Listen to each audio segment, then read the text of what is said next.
Coming your way on the San Francisco 49ers Report, the Niners just announcing a couple of roster moves. As San Francisco has signed a tight end, they also officially added a running back to the roster on a one-year contract. This is why you subscribe to the show. When the Niners make moves, we discuss them. When there's a juicy story out there, we break it down and discuss it. So make sure you hit that sub button right now as we approach 132,000 subscribers. This is the largest independently run Niners channel here on YouTube. A big reason for that, coverage on this football team every single day that's informative, insightful, entertaining, and involves you, the faithful. With that, let's talk about these roster additions right now.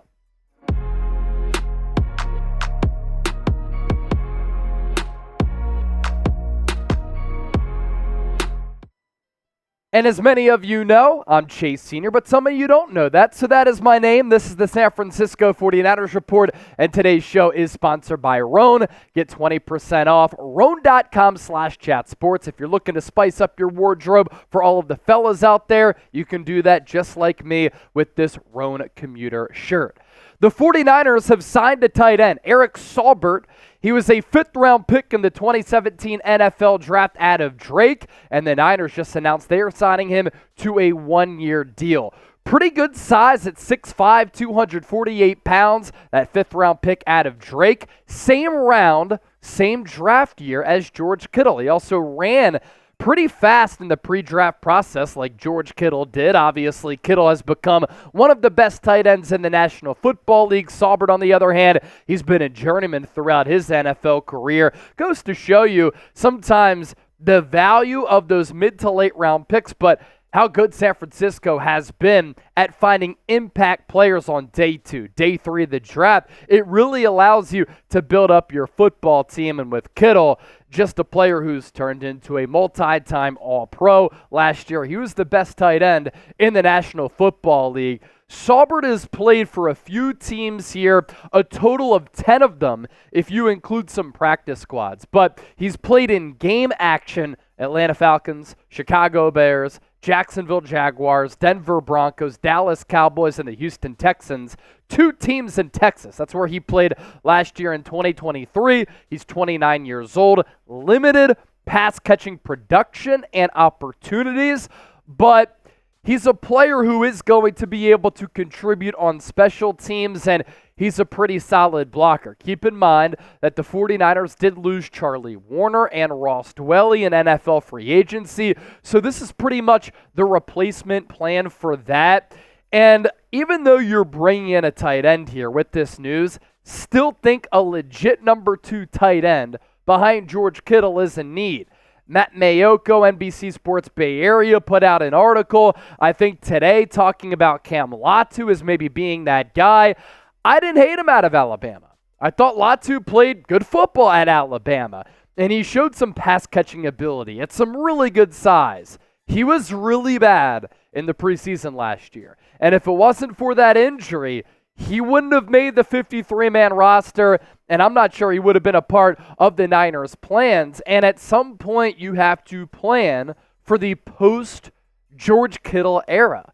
And if the Niners do that in the draft at some point with a pass-catching tight end, that will not surprise me at all. Saubert, 15 catches in 2022, one of his more productive seasons that he's had in the NFL, and in tying in the Woerner comparison or the Woerner role, that is more than Charlie Woerner had over the last 4 years. But we saw Dwelley and Woerner play some important snaps as far as being special teams impact players or being the blocking tight end for this offensive scheme. Here's a look at the career numbers here: 55 targets, 36 catches, 292 yards, and then 2 touchdowns here as well. So again, that goes to show you the limited pass catching opportunities in those 84 games. This past year in 2023, played in 1 game for the Dallas Cowboys, 9 for Houston. And I wanted to note that because it's obviously somewhat important because there's scheme familiarity there. Bobby Slowick used to be the Niners pass game coordinator. He's now the Texans play caller and offensive coordinator, runs a similar system to head coach Kyle Shanahan. So scheme familiarity allows you to make that quick seamless transition to what the Niners like to run there for this newest addition to their roster. Another player added coming up here in just a moment, but first, today's San Francisco 49ers report is sponsored by Roan. You can get 20% off your order at roan.com/chatsports. Roan has so many different products that I really, really like. I love the stretchability of these shirts, the flexibility of the fabric, but also the wrinkle release technology. You see, I never like to have wrinkles on my shirts because it makes you look like a stiff, like a scrub. When you're on camera every single day, that simply cannot happen. You get the commuter shirt, you get the commuter polo. I've rocked that before here on the show. Their pants and their shorts are also very comfortable. It is really flexible, active menswear that looks classy. And you know the motto, you look good and you feel good. Bunch of different style options too. You can wear these clothes with some sneakers, some dress shoes, different styles of dress shoes. Best part about all of this is you can go from your corner office to the golf course to hosting shows here at Chat Sports. And if you use the link down below at the bottom of your screen along the ticker there, roan.com/chatsports, you will get 20% off your order. We're going to put that link down below in the show notes as well as in the description of this video.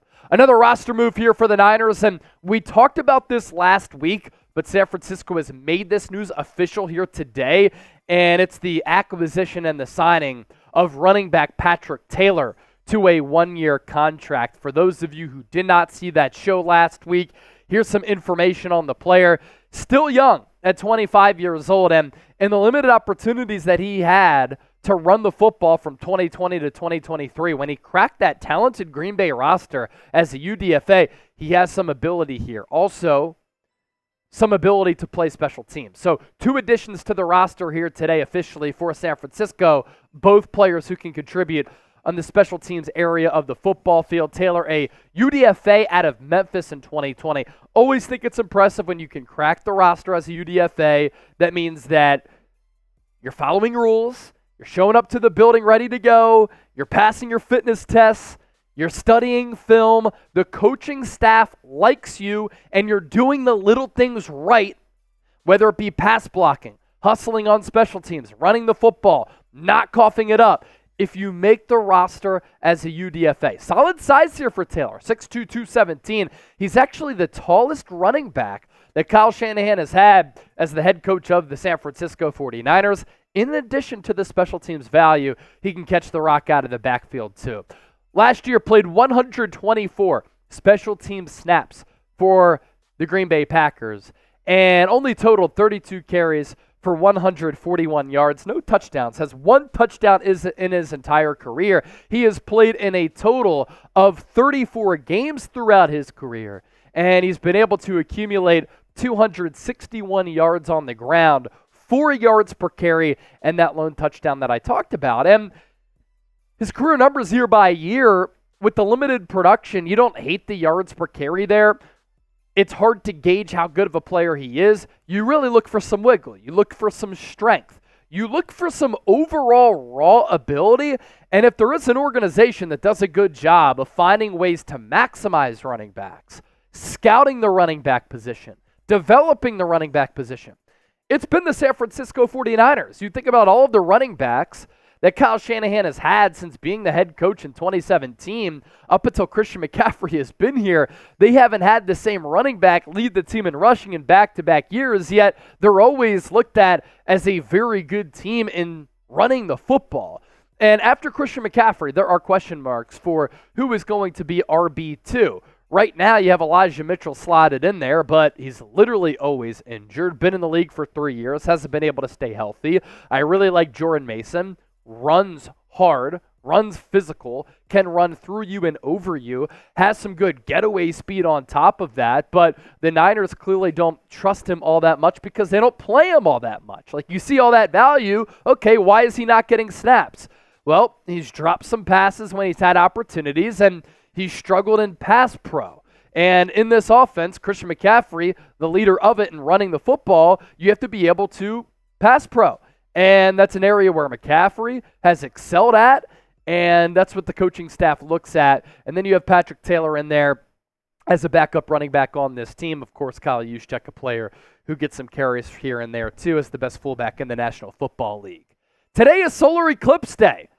Did you see it wherever you're watching from? We did here in Dallas, and we were in the totality, I guess, range of the solar eclipse. So it was like 1:45. It was eerie. It was crazy. It was a pretty sweet experience. It got completely dark here in Dallas, Texas. And it was cool to throw on the solar eclipse glasses, look at the sun, and kind of see how it was all working there. Science. You got to love science. If you saw it as well, type me down in the chat. Let me know your experiences. We don't get to ask you that question often here on the show, obviously. Today is one of those days. Thanks for watching. Don't forget to subscribe. 2 roster moves for San Francisco. Another video earlier today. Took a look, bad English, journalism major. Bad job by me. Took a look at 2 safeties who the Niners could add in NFL free agency.